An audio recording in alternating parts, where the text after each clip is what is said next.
Welcome to another edition of the Best Business Minds, where we interview business leaders and academics that write thought-provoking books. I'm Mark Kramer, serial entrepreneur who consults with family businesses and entrepreneurs.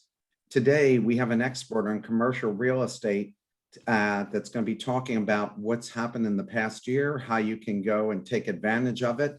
His name is Terry Painter. He's author of the Encyclopedia of Commercial Real Estate Advice. And if you're serious about commercial real estate, this is a must-have book and one that you're going to want to keep. So Terry, welcome. Thrilled to have you today.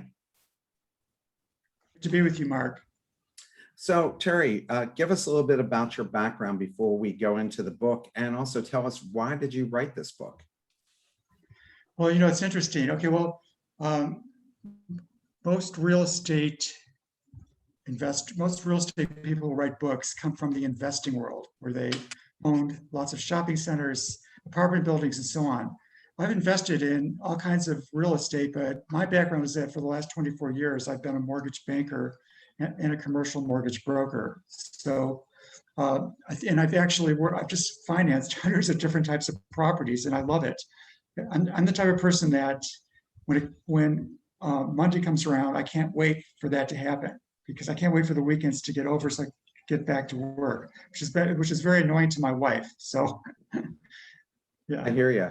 I'm somebody who actually works like 6 days a week. I work Sunday through Friday. So I totally understand that. So what are the three things that you would like readers to walk away with from reading this book? Okay. So I wrote this book. Actually, Wiley, my publisher, they publish the Dummies books, they're best known for that, actually contacted me to see if I'd be interested in writing this book. And so I actually work for a lot of very wealthy people, and some of them have been with me when they were not that wealthy. Like, I have a client that started with a sixplex in Oakland, California, that he bought around the year 2002 for about 460,000, and then from there, today he's worth over 30 million. So I've seen his financial empire grow, and he could not have done that just with investing in single-family homes. Commercial real estate just is amazing. And so one of the reasons I wrote this book, the Encyclopedia of Commercial Real Estate Advice, is to actually guide people just to go into that, just to take the leap. And if you're already investing in some fixers and flippers, or you own some single family rentals, even if you own one, start thinking about expanding, because the economy of scale will really pay off. Yeah, I think so as well. And as I was mentioning to you, my uncle started out with nothing, started to buy a few properties. And by the time he sold out, he and his partner, they had $500 million worth of properties that they accumulated over a 30-year period. So, and he did quite well. So I think everyone's interested right now in what the impact short and long term is with the pandemic, especially in the commercial market in the US and around the world, because we hear from listeners all over the planet that are tuned in today. And, we hear people saying, oh, nobody's ever going to come back again into their offices. But then I just read yesterday that Jamie Dimon from JP Morgan said everybody has got to come back to JP Morgan. I think it's at the beginning of next month that he expects everybody in. So what's your take? What's going to happen here in the commercial market? Well, okay, so we are actually right now still in the coronavirus recession. And most recessions happen because real estate prices really get out of hand and not really based on something real. And they're based on more, on the whims of buyers, sellers, and real estate brokers. And so this is different right now with this recession. This recession was caused by a pandemic. It's an anomaly. In most recessions, once we get this far, once you get about 9 months in, and we're about a year in, usually real estate prices start dropping because there's a lot of foreclosures, and also there's no new construction starts and so on. So, but in this case, this is really strange. I recently wrote an article for Forbes.com, which is titled, "Are You Buying at the Top of the Real Estate Market?" And because, inventory on all kinds of properties are so low right now. So what's happened in this recession is that prices on commercial properties are just like what's happening with homes right now throughout the country. They are ridiculously high. They don't really make sense. The return on investment isn't good. You have to buy something that's the best of the worst. It's not something that you really would normally just buy. If somebody's doing a 1031 exchange, they can't find. I have 4 or 5 clients right now that cannot find properties to, exchange into, replacement properties. And so it's really it's an unusual time. It's not really a good time, in my opinion, to actually buy. If you're trying to buy a rental right now, what you're going to find is that it doesn't really pencil. Even like if you were to buy, like I own a rental house in Kissimmee, Florida, and which was purchased a long time ago for under $100,000. And so, but based upon the rent because now that house is worth over 260,000, and just based upon what the rent that I could get for today, which is about 1,600 pool, it's not really cost effective. I mean, that house has got to be there's like a lack of single family rentals in the United States right now because property values for those are so high that they don't, if somebody were to buy one, they would never be able to rent it out for what their cash on cash return expectation would be. Does that make sense? Yeah, sure, sure. The 1035, as I said, did I say that right? 1035, that's when you sell your 1031. house in 1031. Can you just quickly explain that for people who don't know what that is? Yeah, actually, it's an incredible loophole, and that's how a lot of my clients have gotten quite wealthy. Is what you can do is actually you could do this with your own home for that matter. It's the same process. You could buy a nicer home, take your equity, and keep trading up, and until you actually completely liquidate everything, and you don't trade up anymore. There's no tax event, so you're actually I can't say it's tax free, but it's tax deferred. It's called the tax deferred, a 1031 tax deferred exchange. And I've had clients that have started out with, let's say, a 12plex, and then after 4 or 5 years, that property, the rents have gone up. They could sell that property at a sizable profit, and then they'll buy something larger that has more income and more depreciation. So that's actually, and it doesn't cost them. It's a way of really having your wealth grow without having to pay taxes on the gain on that property. It's a phenomenal opportunity. Only in America do we have this. So Yeah, very fortunate about that. And we've seen a lot of people here in Philadelphia leave for the suburbs. And I know somebody in my building here said that they looked at 150 properties, offered full price same day, and got outbid by 10-20%. right, it's that way with a lot of commercial properties, hotels, retail for the most part, and hospitality, which are hotels. I think I said hotels, and office properties are. There's not a lot of those on the market, but those have not really gone up in value because they've been really hurt badly by the coronavirus recession. But all the property types in the commercial world are either, there's not enough inventory also. So prices have soared on those as well. So it's not really a really great time to buy. I've always recommended to my clients to buy, that you make your money on the buy, which is getting it for a good price. I mean, if you pay, let's say $100,000 for an apartment building over what it's worth, it's going to take, think about how long it's going to take you to rate. Let's just say this would be probably a 6 or an 8plex today. Think about how long it's going to take you to raise the rents to bring in extra $100,000. So, and we eventually, once the recession is over, people, and there's more inventory, more new construction starts, prices will become more reasonable again, or they'll come down. So we see this happen in this cycle over and over, where people are thinking that, oh, I've got to buy this now, I got to buy today because prices are going to keep going up. Sellers aren't really selling right now because they're thinking prices are going to go up even higher.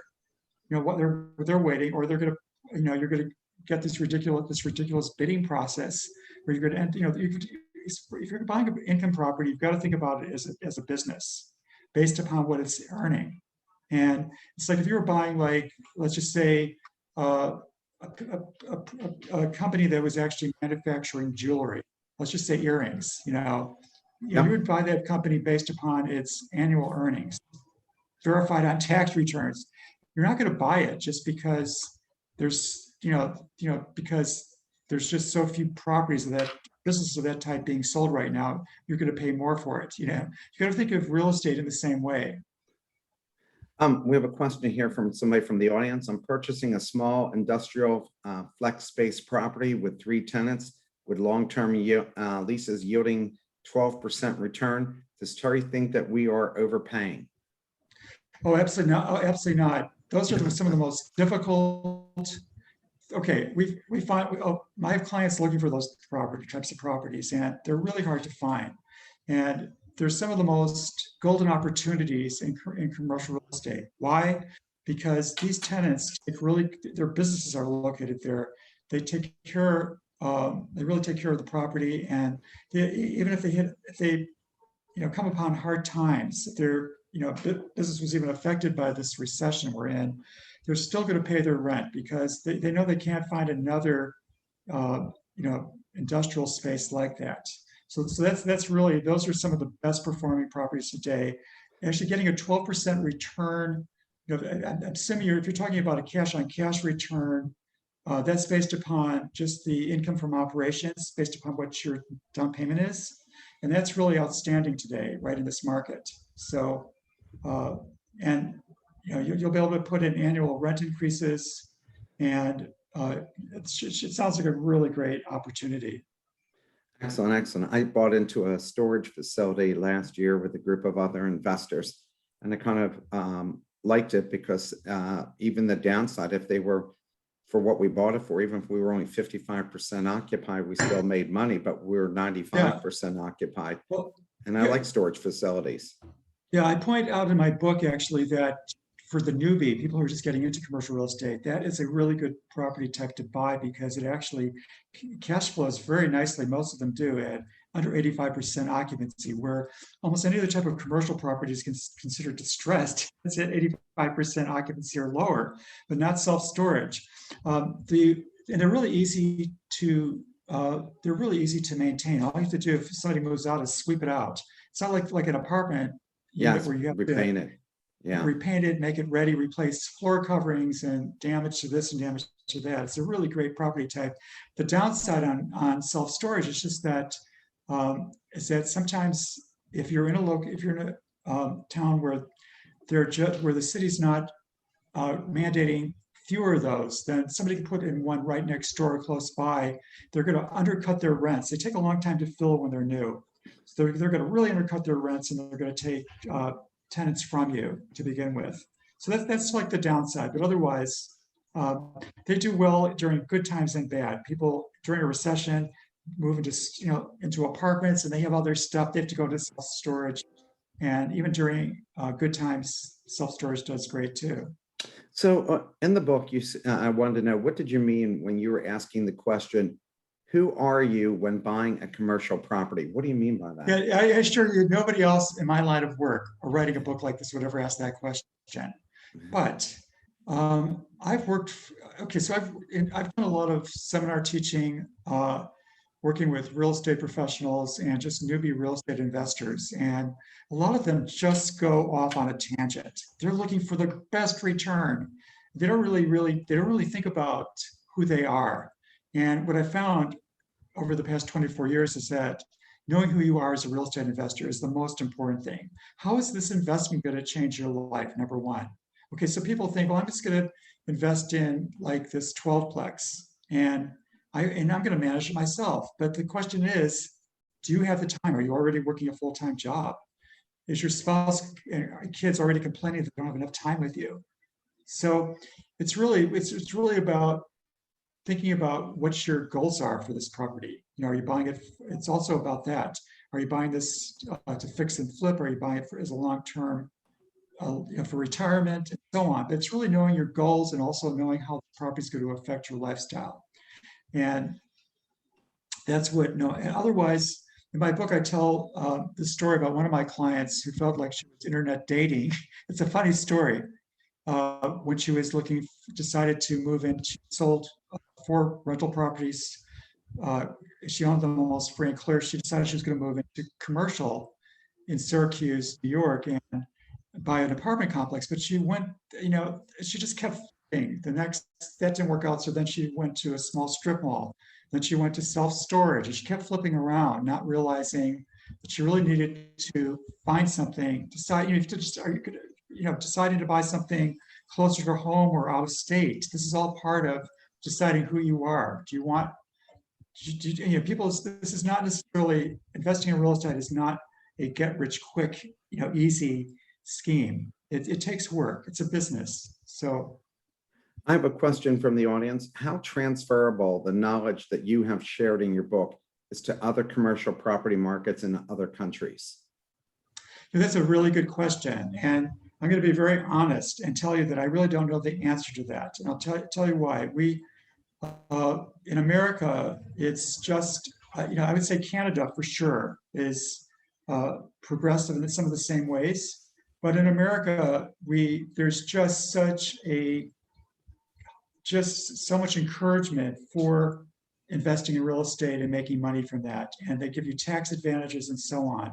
And also the lending world, which I'm a part of, is exceptionally favorable in America. It is in Canada, but they don't have as high loan to values as we have on investment properties. So I really don't. So my experience from, like, I have a brother-in-law in England, they have to put like at least 40% down to buy a home.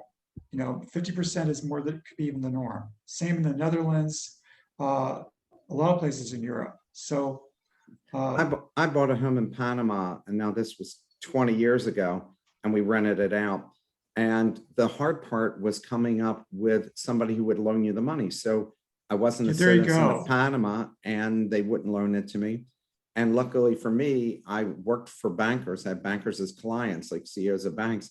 And I told the banker, and she said, well, I guess I'll have to make that loan for you. And she did, and it got done. But if I did not have that, that would have been the biggest stumbling block, because they were telling me most people buy it with cash in these countries. Right. And yes. So one of the questions the audience is asking, I believe this to be true, is your book recommended for beginners? If not, what do you recommend to start? I think it's a great book for beginners. Actually, to tell you the truth, it's interesting when the publisher contacted me to see if I'd be interested in writing this book. I told them two things. One is that I don't know how, but I'm not going to write a boring book. Because if you think about it, Encyclopedia of Commercial Real Estate, that does not sound very interesting.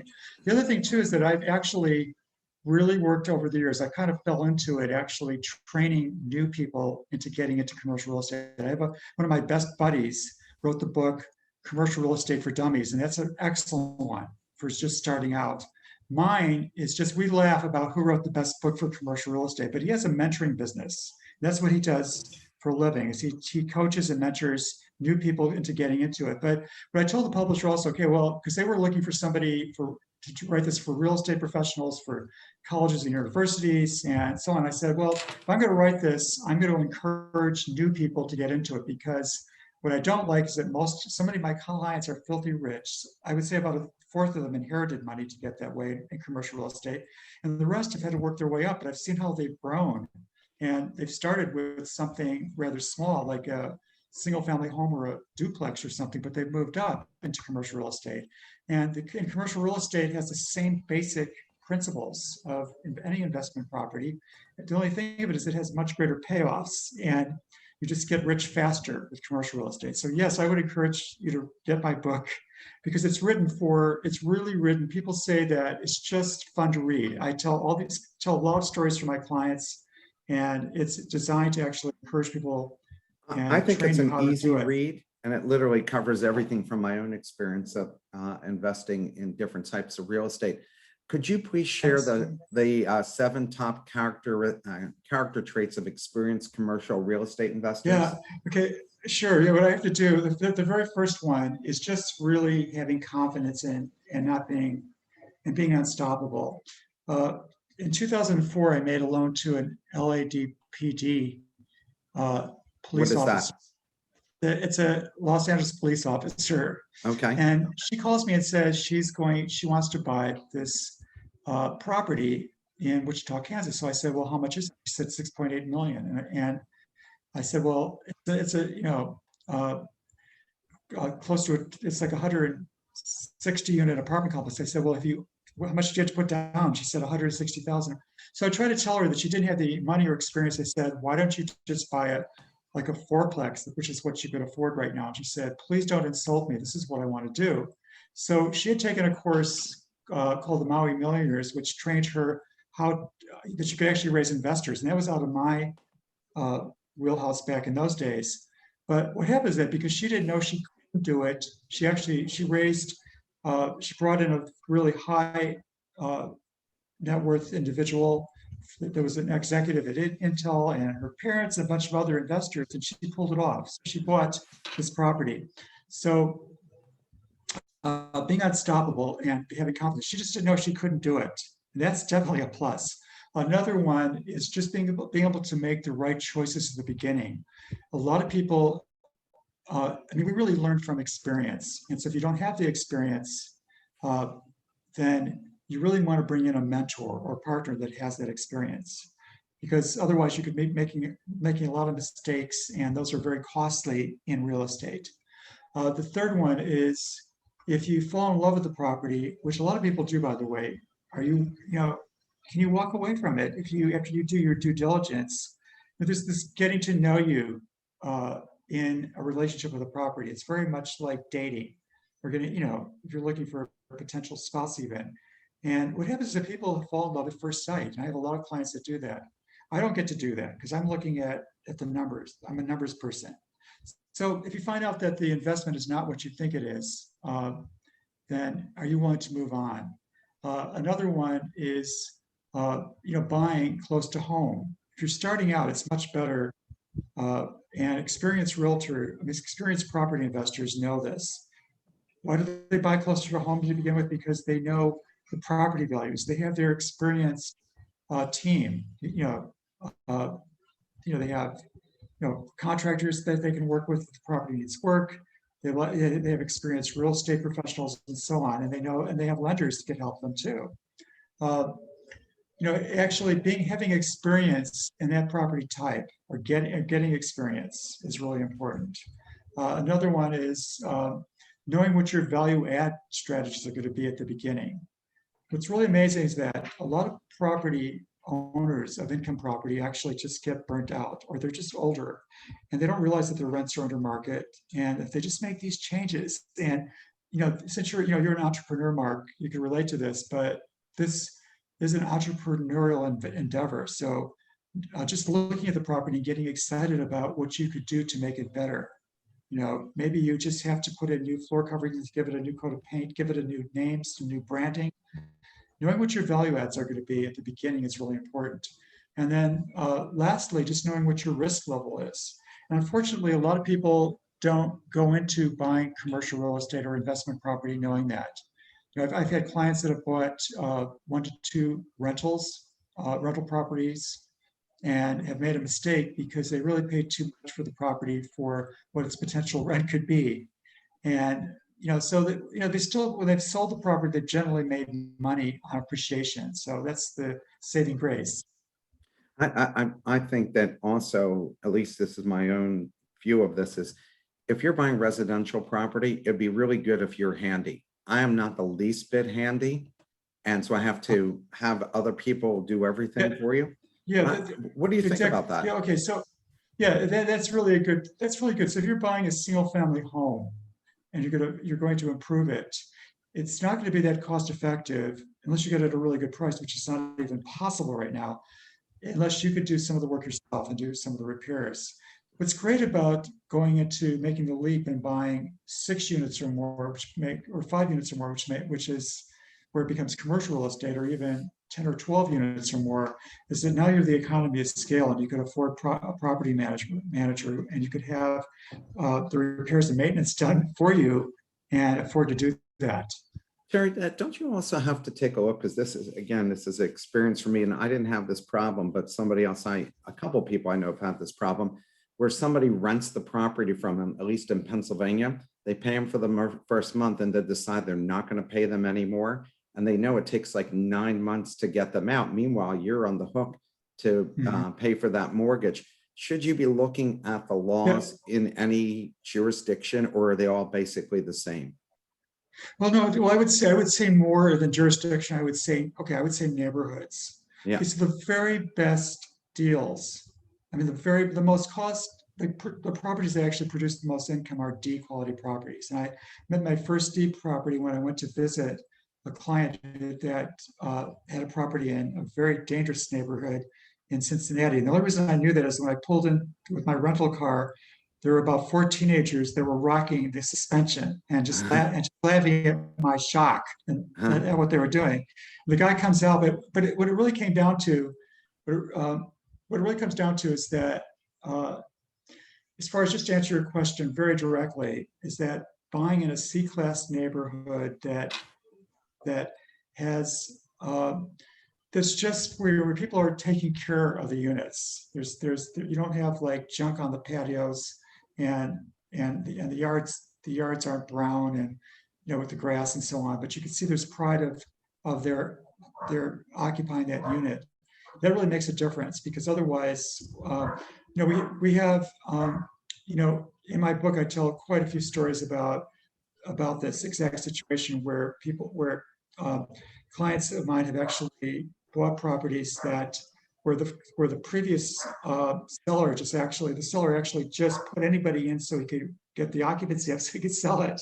But what they've done is something that really is ripe for what you're talking about. What they've done is they've said they were going to pay 1 month's rent and $100 deposit, and I'll give you your second month's rent free just to fill the unit. So now when they're selling the property, the rent roll looks full. But what happens is that those tenants sometimes never intend to pay a third month's Right. rent. Yeah. And the remedy in most states is to actually rent month to month. Lenders prefer if you have at least 6-month leases or longer, but it's easier to evict somebody if they're on a monthly rental than on a lease. So you really want what I've learned from my clients is just that they say that and for my own rental properties is that actually rental references are even more important than checking out your tenant's credit. Oh, Really yeah, getting I always did that. Always checked out their backgrounds and so forth. And then when I had property in other places, I hired ex-policemen to manage the property. but yeah, Found what that you have was to do very that. effective. Yeah, but I've had clients that have bought in bad neighborhoods, and what you want to also do is get a crime report. You could, in my book, I talk about that too. You could actually just go online and it's not expensive. You could get some for free. Find out how many robberies there are in that neighborhood on a monthly basis. So I you don't have to typically, work. I typically bought in middle class, and the example I gave you was actually upper middle class property. So let's go to another question we have from the audience. What are the downturns? What are the downturns of commercial property investment compared to residential real estate? Okay, that's also a really good question. It's actually probably the largest downturn. Actually, the largest. And we're talking about risk here. If you buy 1 or 2 rental properties and you pay a good price for them, that's something that you could really take a look at what's going to happen with that property. You could take a look at these. Let's just say that these properties have been appreciating at about 6 to 8% a year. Right now, they're off the charts, and that you could likely count on that. You could also take a look at that one unit. And let's talk about residential properties and multifamily apartment properties right now. You could take a look at that, and 1 or 2 units. You could walk those units and know exactly from a property condition report on those 2 units, and you're observing it and seeing the property, what the condition is. So what happens when you buy commercial property is that you have more units. So my advice to everybody is to walk every unit and to really know the quality. So not knowing the quality of the property, even if it's like a small strip mall, you want to look for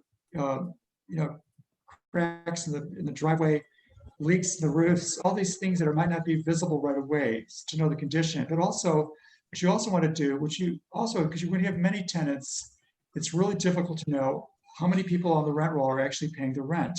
So there's just a lot more due diligence. There's a lot more work. When you're buying the property, you want to actually get rent collection report and actually check to see that everybody is paying the rent and paying when they're paying it. You want to get an accounts payable report, and there's a lot more. It's a bigger business, is what I want to say, with high risks. I hope that answers the question. You mentioned the various market cycles and the best time to buy. What phase are we in right now? And is now a good time to buy, or did we miss it when the pandemic started? And it sounds like that could be, you've been kind of answering that question along the way here. Yeah, and so this, like I mentioned earlier, uh, we are in the coronavirus recession, and this recession is an anomaly where prices are going up. About this time, prices should be coming down. I have clients that have money put away for recessions. They have happen on an average of every 6 years in America. And so they just wait, and they know if they after about 9 months for foreclosures are starting to happen, banks are selling properties on the courthouse steps, and property values start coming down. But right now, that's not happening. So with everything, so after the recession phase comes the recovery phase. So we have lots of recovery that our economy needs to make, but and there's certainly, but at this time there are almost no new construction starts. Construction starts are still just starting to happen on residential properties, and are barely starting. That's one of my top specialties is commercial, commercial construction. And it's just really not. It's really hard to get lenders to feel comfortable on new construction. So that's not happening. So we're really not. This is really not a good time to buy right now, where normally it would be. The best time to buy is actually when the recovery phase is just kicking off, because that's when property values should be at their lowest. So then you have the expansion phase after that, and once the expansion phase kicks off, now there's lots of new construction starts happening again. Property values it's now a seller's market again. But right now we're in a recession and it's a seller's market, so that's very unusual. So Terry, what's a low risk type of properties? Well, okay, so actually the lowest risk in commercial real estate, the lowest risk properties are the most expensive, have the lowest return on investment. So let me start there. Like the very lowest property risk, right, is like buying a building that has a Walmart in it, let's say. And our chances right now of Mark and I both getting in different states, different places of the world, one of us getting struck by lightning right now as we're having this discussion, are higher than Walmart missing a rent payment. So, but what happens is that Walmart's properties sell at a 4 cap, which means that if you were to pay cash for a Walmart property, you're going to be earning 4% or less on your investment. So if you finance a Walmart property, you're going to be earning much less than that, obviously. So single tenant properties, we call these net lease properties, have the lowest risk because they have credit tenants that have high credit ratings. The United States government being one of your tenants, the Postal Service even being one of your tenants, is a very, very amazingly low risk. Okay, so on the other extreme today, we have office properties. Okay, like I have a client in downtown Los Angeles, and I financed his property many years ago, but right now he's at about maybe 55% occupancy, which is much better than 40% he was at 6 months ago. But still, the problem is also it's affected all the ancillary businesses in downtown Los Angeles as well. Those properties. So office properties. The question is, are people going to go back into offices that are working at home right now? Well, some definitely will. So, but if we're talking about a medical office property, if you own a lease on one of those are doing exceptionally well and always do well. A dental office property, during a recession, people can skip going to the dentist, but if they have some sort of medical event, they're going to still go to the doctor. So let's go to multifamily, which is a much lower risk property, and apartment buildings. Well, once again, as we spoke of, if it's going to be in a good neighborhood, an A or B or C property in a good neighborhood, and people during this really hard hit recession, in those neighborhoods, they're paying the rent. just about all the tenants are paying the rent. In C minus class properties, in not such great neighborhoods where you have a lot of working class people who have lost their jobs and their unemployment is running out, we're having 16 to 26% of the tenants not paying the rent during the coronavirus recession. So, but otherwise, multifamily is safer, but it's really hard to find an apartment complex right now in any neighborhood. So self-storage, as we mentioned, is also a very low risk commercial property investment. Okay. And one of the questions we have from the audience here is, why do you think there's no drop in property prices in this recession? Well, it's actually for a number of reasons. Let's talk about, if we talk about residential, what happened is that, okay, so in 2020, this is from realtor.com, they did a study and 40%, there were 40% fewer homes put on the market. And then as we really, so inventory on homes really went down. Now, why? For two reasons. One is that during the height of the coronavirus pandemic, homeowners didn't really want people coming into their homes and perhaps bringing the virus in with them. They didn't know. And just actually, and so that really, and also once property owners realize that prices are really high, their thought is, well, they're probably going to be even higher tomorrow. Let's wait and see what happens. I don't want to sell right now.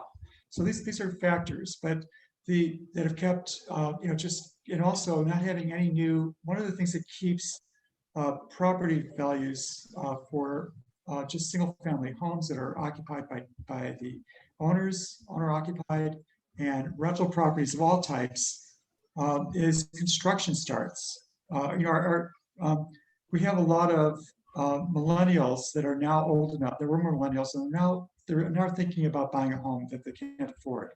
But still, we have there's a lot of demand right now for homes. There's a lot of demand right now for people who want to diversify out of the stock market. Even though the stock market is soaring, everybody knows the bubble could pop anytime. So they're looking for real estate to diversify into. So there's so much demand and so little supply that's really what's going on right now. Yeah, I also, this is something I've always been interested in. From reading books on buying real estate, they would write little to nothing down. Remember all those little to nothing down books to buying Right. real estate? Does that even exist where you can go get a property for nothing, almost nothing down or very little? Yeah, all those schemes. Unfortunately, there's so many gurus out there that teach this. Well, it's always difficult to do, but certainly not right now today. I would say, I hate to use the word impossible, but it's very, very difficult to do. Now, what you can get something, nothing, very little down. What you really want to do, what you can do right now is find properties for sale, perhaps by, there's still sometimes where there's owner carry financing. And sometimes, the property needs a lot of work and it's not going to qualify for bank financing. So for that, or for a mortgage. So for that reason, the sellers are sometimes old, they're worn out, they're tired. They just want to get, a monthly payment. So on that type of property, you could get your foot in the door today. But otherwise, in my book, I have a chapter on, I really talk about, I'm just raising investors, and I talk about, making money with other people's money. But I recommend to anybody who's going to do that they certainly have to have at least 10% of their own money, their own skin in the game. And it's just really difficult I'm going to say very, very difficult if you don't have any money. But if you don't have much money and you want to read chapter 4 on raising, investors and partners, you can learn. I mean, I have a method that's been tried and tested so many times that I know that it works, but it's not easy. Here's another question from the audience. And I told you before we got started, we always get plenty of questions from the audience. Great, I love those. Yeah, me too. Please ask him if he has any thoughts about using real estate investment to leverage the transition to electric vehicles. To electric vehicle, okay. that's, we're seeing this. Okay, so we, um, probably about a third of our business comes from new commercial construction. It's just something that our firm, we're advisors, we're an advisory firm in that.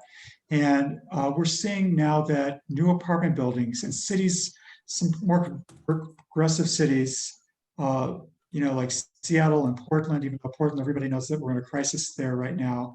Uh, and but still, we're seeing that actually apartment buildings are being built today with plugins for electric cars, and so that's really a good thing.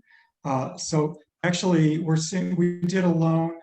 We were working on a loan a number of years ago on a property in Portland. This didn't hit the property. The property didn't happen, but where they were building a net zero income property, energy property, where actually the property would have, this apartment building would have produced more energy than it used.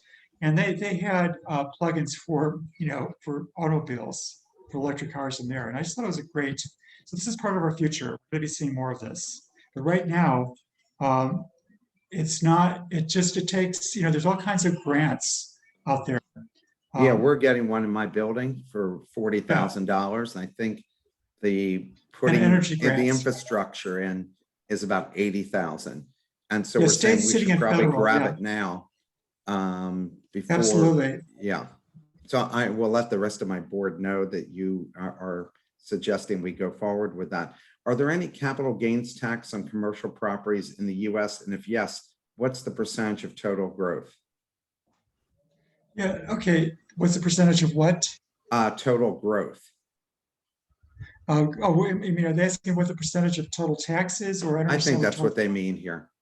Yeah, well, of course, there are capital gains tax.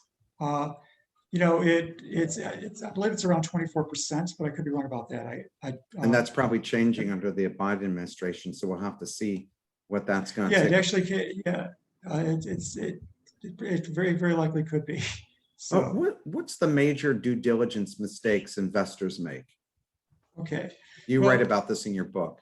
but this is really important. So buying an investment property, whether it's a single family home that you're going to rent out, or let's just say a small strip mall or a storage facility, it's a business. And I would say, I've had clients that do buy, let's just say that they take a look at an apartment complex and they love it because it's beautiful, but they actually fall in love with the property at first sight. And that's something you do not want to do. I already mentioned that earlier, in our discussion here.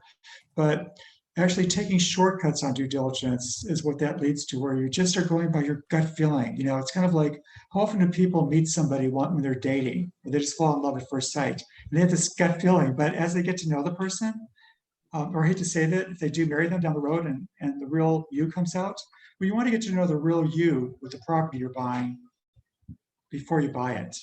And this is all rental contracts have due diligence periods where you get to know the property. So taking shortcuts, not getting all the, buying the property today based on what the marketing flyer is showing as far as the condition and the net income of the property. People are doing that today.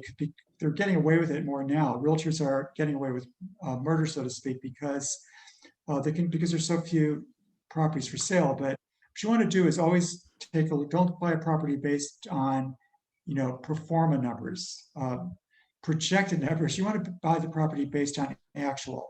This is one of the main due diligence mistakes that were made during good and bad economic times. Would you buy a business based upon its projected numbers? Absolutely not. You're going to take a look at the tax returns and what that business has actually produced in income. You're going to base it on its actual income. But real estate is about the only business I know of where, real estate brokers really get away, and sellers get away with selling properties or this business based upon its potential income. And, in my book, I really recommend against that. But there are exceptions right now. If you really absolutely have to buy a property, then if you find a property that has under market rents, then that could be a good opportunity to buy a property today that's worth more than you're buying it more than it's worth because it has a lot of potential. But be careful. The person who had asked that question prior, they were asking 24% of CGT. By growth, I meant the difference between the price paid at the point of purchase and money received at the point of sale. Right. Yes, that's correct. But it's also, you could subtract, you get credit for everything you put into the property, all the improvements get subtracted out of that before you pay, that you've made during your ownership of that property before you have to pay tax on it. So, but also if you want a 1031 exchange and take your equity from that property and buy a property that has more income, then that's the way to go. So the next question we have here is, you mentioned, you talk about 15-minute methods of determining property value. What are some of those methods? And these really relate more to commercial properties. And anyway, the reason so this is something that we do, and I teach my clients to do every day, because it's really not, it's not, nobody's going to get an appraisal before they buy a property, but it's really a good idea to know what this property is worth in today's market. It's not going to do any good to buy a property that's not going to appraise at the purchase price. I mean, that's obvious. So what I've done is I've developed these 4 methods, and in order to do them, you have to actually find 3 other. You're going to take the subject property, the property that you're interested in purchasing, and then you're going to find 3 comparables, properties that are similar type, the same type of property and similar size and quality. So where are you going to get those? Well, what you could do is go on a national, the national property for sale site, commercial properties for sale site like LoopNet, which will most likely have some properties listed for sale in your neighborhood.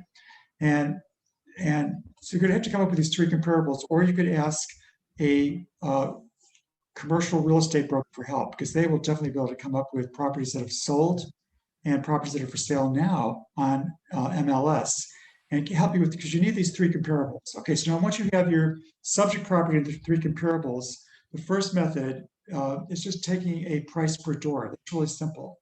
So if there's, let's just say if it's a 6-unit property, let's just say it's a 4-unit property, and they're all and it's the price per door is $150,000, and the property is being sold for $1 million, then there you go. Wait, that's not $1 million. That's $600,000. So that property would be worth $600,000 based on the price per door. Okay, the next method is using the GRM method, which is a little bit more complicated, but it's a way of quickly identifying what a property is worth. And basically, that's gross rent multiplier, and it's based upon the price of the property divided by the gross annual income, gross annual rents. Okay, so we take the price of the property, divide that by the total of the gross annual rents, and that will give you a percentage, anywhere from, let's say, 8% today to 12 to 14%. And then the last one is just taking the cap rates of all the subject property and the cap and the subject property and the 3 comparables, and averaging those together. And then you're going to take all 3 methods that I just gave you, and you're going to average those together. Surprisingly, this method actually is pretty darn accurate as far as coming up with the value of the property, because we're actually really looking at 4 different methods. We're looking at 3 methods, and then we're averaging them all together. So, Terry, is there a formula or a certain amount of money you should put away for repairs and other issues? I was with putting away, every year I was putting away a month's of rent, 1 month of rent, figuring at some point I have to replace the roof and all kinds of other things. So is there a formula for this? Is it 10%, 20%? Mark, I am so glad. I'm so happy that you asked that question, because I think it's just about the most important thing that anybody can do. One of the most important things you could do to recession-proof a property, okay, and that is to have a rainy day fund where you have money put aside, not only for repairs and maintenance, but also for the possibility that many of your tenants might not be paying the rent. And if that happens, all I can tell you is that, because I went through, of course, the Great Recession of 2008, and my clients that actually had a rainy day fund, had money put aside, like you're talking about, made it through. Every single one of them made it through. Okay. And so the ones that did not, that were the moment they had extra money, they bought another property with it or bought something with it, like a new car or whatever. Okay, so those people lost their properties at large and did not fare well during a recession. So my basic rule, and I have this also in my book, is to take a look the at the repairs and maintenance of what they run monthly, okay, and and multiply that uh, times 6 months. And I would say 6 months of that repairs and maintenance is what you should be aiming towards saving. And and every month from your profits, if you could put like 10% of that profit back in towards your rainy day fund, you're going to be very pleased that you did if you need it someday. I'm sure a lot of people needed that rainy day fund uh, while the government said you don't have to pay your rent, because so many people are just small independents, as a way to diversify their Yeah, portfolio. And they're not sitting on gobs yeah, of and money. that, They're not a REIT where they might have a few $100 million. yeah. Okay, what I'm also going to bring into this is just recession proofing your property. And the number one thing you could do to recession proof your property is to make sure that you have a break even point when you buy a property, that you're setting it up so that it can pay all the expense. Okay, that if it drops down to 75% occupancy, as low as 75% occupancy, that you could pay your all the expenses of the property and mortgage payment. Now, there's not going to be any profit for you, so you better have some other form of income. But if you could buy a property and know that if it drops down to 75% occupancy, 70% occupancy would be even better, then you're going to make it through a recession. So that's really Um, important. can you explain the concept of non-recourse financing that you mentioned in the book? Sure. And I'd say the majority of the lending that we do with our firm, Apartment Loan Store, and business loans for our two mortgage banking firms, is non-recourse. Okay, and these what you have at all community banks is recourse lending. When you borrow money for an automobile, that's recourse lending. So what happens is that if you on recourse lending, what you're going to be doing is signing a personal guarantee. And anybody who invests, with you is going to be signing that personal guarantee as well. And so if you default on that mortgage and it goes to foreclosure, the lender can, what they're going to do is they don't, unfortunately, when properties go through foreclosure, then what happens is the lender is looking for fast. And so what they're going to do is they're going to offer the property at a discount. Why? Because of that personal guarantee. They can make up the deficiency of what they did not get from selling the property by going after your other assets. So with non-recourse lending, they don't get to do that. Non-recourse lending, the loan is made just to a single ownership entity like an LLC. It's not made to individuals. So the only thing the lender can really take back is the property itself. Now that's painful, but it just doesn't mean they can go after your home, your vacation home, your boats, your autos, your RVs, your child's education fund. But with recourse lending, they could do all that. So, and also, okay, so one of my main specialties is working with syndicated deals where my clients actually bring in investors. And the reason they could bring in investors, especially on multi-million-dollar deals, is because they're using non-recourse funding to do that. So these investors could come in and invest their money and not have to worry about signing a personal guarantee where they're risking their other assets. So non-recourse lending, there's quite a bit in my book on that, but non-recourse lending, getting to a place where you could get into that is essential if you really want to become a mogul of some size in investing in real estate. For sure. And I think everybody aspires to being a mogul in that space. I had somebody come in and speak to my students when I was teaching, and every year he bought one or two new properties. And at age 40, he now accumulated enough properties that if his primary business went under, his income wouldn't be affected at all. And so I think that's what everybody aspires to. Are there different Absolutely. rules for partnerships by state, and what do you need to know? Because you talked Yeah, about people well, forming partnerships.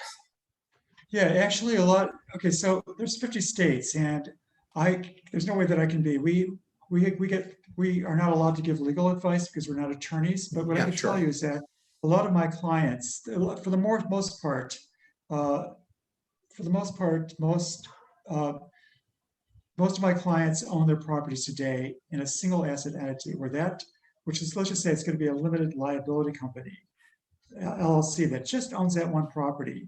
Why? Because if they are sued, the tenants by a tenant who breaks a leg on the property or something, that tenant can only go after that individual property. They can't go after the property owner's other assets. And so, but one of the reasons, and so the laws of the governance over what I found over owning a partnership in an LLC, they're very similar from one state to another. However, a lot of my really savvy clients have their properties owned in the state of Delaware. They have a Delaware LLC. Corporation. Yeah. Why? Yeah, because also it gives you privacy. There's a lot of other perks, which I won't go into right now. But one of the things, what happens is that if you want to keep all of your assets private and you want them in Delaware, nobody's going to know that you own the property, because it's really easy to, even if you own the property it's very easy just to go to public records and find out who owns that property. Even if it's owned by an LLC or something, but not in the state of Delaware because they don't permit that. So there you go. All right, so we only have a few minutes left, so I want to ask a couple quick questions here. Is it better to borrow from a community bank as opposed to a big money center bank? Because I kind of think with a community bank, you can become a super valuable client, and if you get in trouble, they might give you a little bit more leeway as opposed to Wells Fargo. So what's your take on that? Okay, well, first of all, my take on, okay, so just so you know, because our head office is in Oregon, we're members of the Oregon Bankers Association and the National Bankers Association. We get a lot of referrals from banks because because of bank regulation, they really cannot do, there's a lot of loans they cannot do. But one of the basic tenets of bank lending is to never make a loan to somebody who really needs the money and is not doing well. So if you don't have enough income, it doesn't matter what the size of the bank is. However, what I could tell you is that community banks, all banks today in America are doing well. And most of them have money. They mostly have a lot of deposit money that they're not paying anything on that they really need to lend out. So what I'm going to is kind of switch to a different topic on what you're asking though. And that, let me see what time it is. We have like 2 minutes okay, we're almost left. done. Yeah, okay. So community banks are great for getting started in rental properties or commercial properties, small, but you do have to have additional sources of income, more than one, to get a loan at a bank. They're going to collect tax returns. They're going to take a chance on you they're going to give you. You don't have to have a high net worth. You don't have to have a lot of post-closing liquidity. It's easier to get your foot in the door with a small community bank. The large banks today make more loans to wealthier people that have higher net worths, and they're more stringent, and they have lower rates. They can fix the rate for longer. They have, and then we have a lot of national programs like Fannie Mae, Freddie Mac, FHA, where we don't have to even collect tax returns, and we have private money available and so on. So there's a lot of different choices today for borrowers of income properties, and so that's basically, the top 15 lending sources are in my chapter on lending or my encyclopedia section in my book. So, Well, Terry, I've got to tell you, it was really interesting. I loved your book. I think for beginners, it's a great book, and for savvy investors who've have been doing it for quite some time, I think it's a great book. One that certainly should be in colleges, because I think kids would really benefit by understanding about investing in both commercial and residential real estate. So I want to wish you all the best with this book. thank you again for coming on. And you're right now at your home in the Dominican Republic. I have to say, I'm sorry that we bothered you today. You should be out on the beach. It's okay. I'm very lucky I could work here. I just want to add one thing, and that's that right now Amazon has my book on the best sale in the country. So at Yeah, I put the 34 link to everybody. Okay. Super. So it's a great price. So anyway, thank you for the opportunity, Mark. It's been fun. We'll be in contact. Have a great rest of your day, everybody. Have a safe weekend. See you all next week. Okay.